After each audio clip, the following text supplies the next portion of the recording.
Le pouvoir d'achat des Français va-t-il poursuivre son redressement en 2016? D'abord, petit rappel sur les dernières tendances. Après une période faste, les Français ont été mis à rude épreuve. Si leurs revenus résistent bien entre 2008 et 2010, grâce aux différentes mesures de soutien, les politiques d'austérité, à partir de 2011 dans un contexte de baisse de l'emploi, font chuter le pouvoir d'achat par unité de consommation.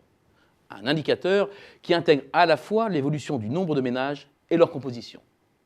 Fin 2014, il était inférieur à son niveau de 2011. Bref, les ménages se sont appauvris. En 2015, ils se réveillent avec un rebond de 1,2%, un record depuis 2007. Peut-on aller plus haut encore? Pour y répondre, il faut déterminer si l'ensemble des principaux moteurs, la baisse des prix, les salaires, la fiscalité, l'emploi, vont pousser plus fort. L'inflation d'abord. Dans le sillage de la dégringolade des prix du pétrole, l'inflation a chuté d'une moyenne de 0,8% en 2013 à 0,5% en 2014, puis à 0,1% cette année. Mais les effets du contre-choc pétrolier vont s'effacer alors que la baisse de l'euro va alimenter l'inflation importée. La hausse générale des prix va irrémédiablement se rapprocher de 1% en moyenne en 2016.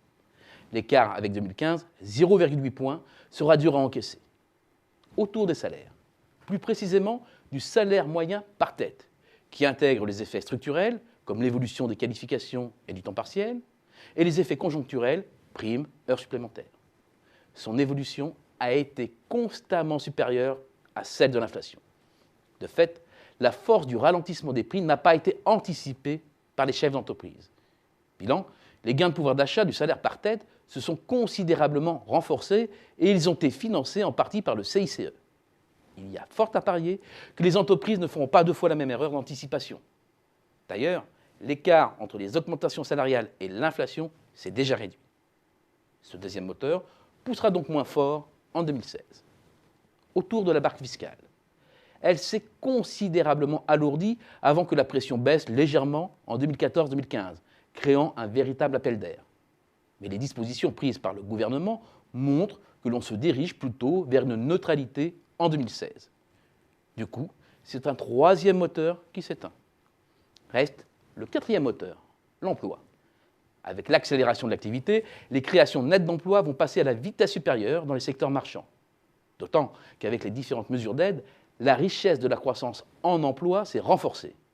À cela s'ajoute l'élargissement de la base sectorielle de la croissance au BTP, grand pourvoyeur d'emplois. Le mouvement est déjà lancé et on doit s'attendre à un net rebond en 2016. Quant aux emplois aidés, difficile de croire que l'effort va se relâcher à la veille de l'élection présidentielle. Le pouvoir d'achat en 2016 va donc d'abord se nourrir des créations d'emplois. Ajoutons à cela l'appoint procuré par la renégociation de leurs crédits par les ménages.